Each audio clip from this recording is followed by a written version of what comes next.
तो for whatever investment they are making in the economy, उनके real returns अगर ज़्यादा ना हो तो इन्वेस्टमेंट करने का उन्हें कोई इंसेंटिव नहीं मिलेगा। इसलिए लॉन्ग टर्म में इन्फ्लेशन एक कंट्रोल के बाहर जाना बहुत हानिकारक हो सकता है। बहुत शुक्रिया आपका। आवाज कैंपस फोरम में हम लेंगे एक छोटा सा ब्रेक, लेकिन ब्रेक के बाद वापस आइए, क्योंकि ब्रेक के बाद इस स्टेज पर बैठे होंगे NMIMS के स्टूडेंट अपने प्रेजेंटेशन के सवाल जवाब झेलते हुए।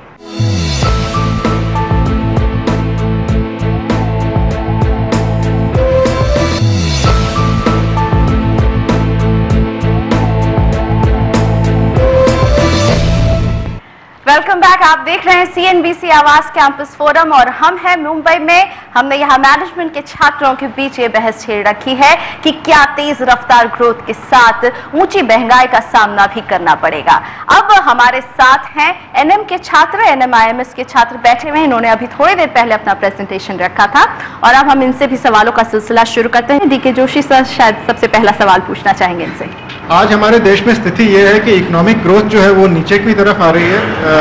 9% से अब 8% की उम्मीद की जा रही है इस साल, और इन्फ्लेशन बढ़ता जा रहा है। तो इस स्थिति में अगर आप RBI गवर्नर होते तो क्या एक्शन लेते? सबसे पहले मेरा एक्शन रहता है, जो RBI बेसिकली अभी कर क्या रही है, जो प्लानिंग कमीशन का टारगेट है M3 की वैल्यू दैट इज 17% के आसपास है और प्रेजेंट सिनेरियो में इट इज़ 24%। तो हम लोग कर क्या रहे हैं, हम लोग एक तरफ से CRR बढ़ा के लिक्विडिटी सक कर रहे हैं सिस्टम से, और दूसरी तरफ उसी मनी को वापस सिस्टम में डाल रहे हैं डॉलर परचेज करने के लिए। तो सबसे पहला मेरा स्टेप रहता है, जो लॉन्ग टर्म पर्सपेक्टिव में जो प्रेजेंटली RBI CRR बढ़ा रही है वो हम लोग उसको नहीं बढ़ाते, और दूसरी चीज़ CRR बढ़ाने के साथ साथ रेपो रेट को भी कम करते। बेसिकली इनिशियल में इससे मनी सप्लाई सिस्टम में बढ़ता है, लेकिन लॉन्ग टर्म में इससे फायदा होता है। कारण क्या, US से जो मनी हमारे यहाँ आ रही है because of difference in interest rate, वो मनी कम आती। मेरा प्रश्न ये है कि विकसित और विकासशील देशों में ऐसा देखा गया है कि विकसित देशों में इन्फ्लेशन की दरें कम होती है कंपेयर टू विकासशील देश। इसका क्या कारण है? सच्चाई ये है, इन्फ्लेशन और ग्रोथ में कोई डायरेक्ट रिलेशनशिप है ही नहीं। आप जो आपने जो स्टडी किया था, हमारे एक मित्रगण ने स्टडी किया था, उसके हिसाब से इन्फ्लेशन और ग्रोथ में पॉजिटिव कोरिलेशन बताया था। तो सेम चीज़ हमारे एक बहुत बड़े इकोनॉमिक्स 140 कंट्री का डेटा लाए थे और अक्रॉस 25 ईयर्स का उन्होंने स्टडी किया था, और उसमें कोरिलेशन कोएफिशिएंट 0.33 आया था।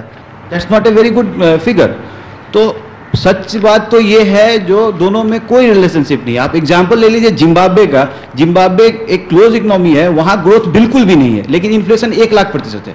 इन्फ्लेशन और ग्रोथ में आपको कोई संबंध नहीं लगता है। आप चारों का बहुत धन्यवाद। यहाँ पर अब मैं अपने एस्टीम ज्यूरी से जानना चाहूंगी उनकी राय इस पूरी बहस के बारे में, कि उन्होंने क्या सोचा, उन्हें क्या लगा, कैसा लगा उन्हें presentation.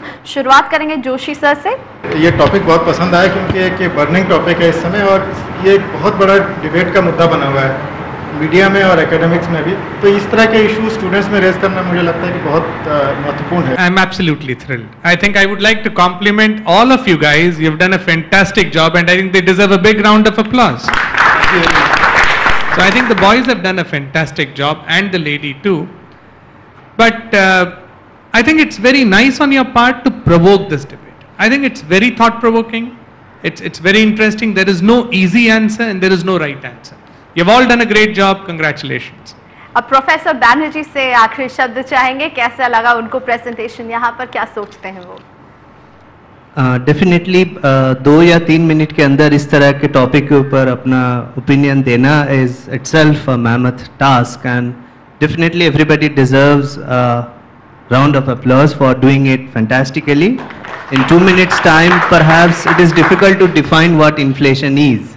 So that's one thing, and I'm quite impressed with some of the participants, the kind of research they have done, the kind of background study they have done, because it is only during the time of question answer session we could make out that you have come well prepared.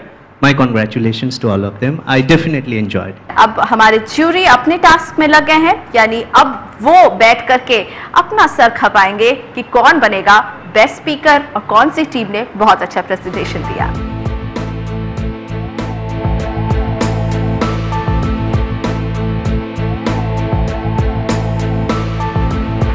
तो अब हमारे juries तैयार हैं अपने results के साथ। उन्हीं के पास सीधा चलते हैं और जानते हैं कि उन्हें कौन सी टीम सबसे अच्छी लगी और कौन सा स्पीकर है जिसने अपने पॉइंट्स को बहुत अच्छे से प्रूव किया।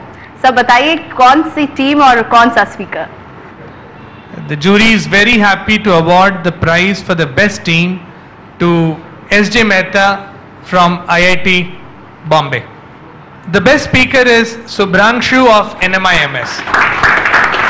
तो CNBC आवाज कैंपस फोरम में मुंबई का ये सफर यहीं थमता है। आप सबका बहुत धन्यवाद, सभी पार्टिसिपेटिंग स्टूडेंट्स का धन्यवाद। सबने इतनी मेहनत की, जबरदस्त प्रेजेंटेशन रखा, इतना जबरदस्त प्रेजेंटेशन कि हमारी ज्यूरी भी एक सहमति में पहुंचने पर उन्हें काफी समय लगा। सबका धन्यवाद। हम फिर हाजिर रहेंगे एक नए शहर में, कुछ नए छात्रों के साथ, कुछ नए कॉलेजेस में बहस का एक नया मुद्दा लेकर। CNBC आवाज कैंपस फोरम की पूरी टीम को यहीं इजाजत दीजिए। नमस्कार।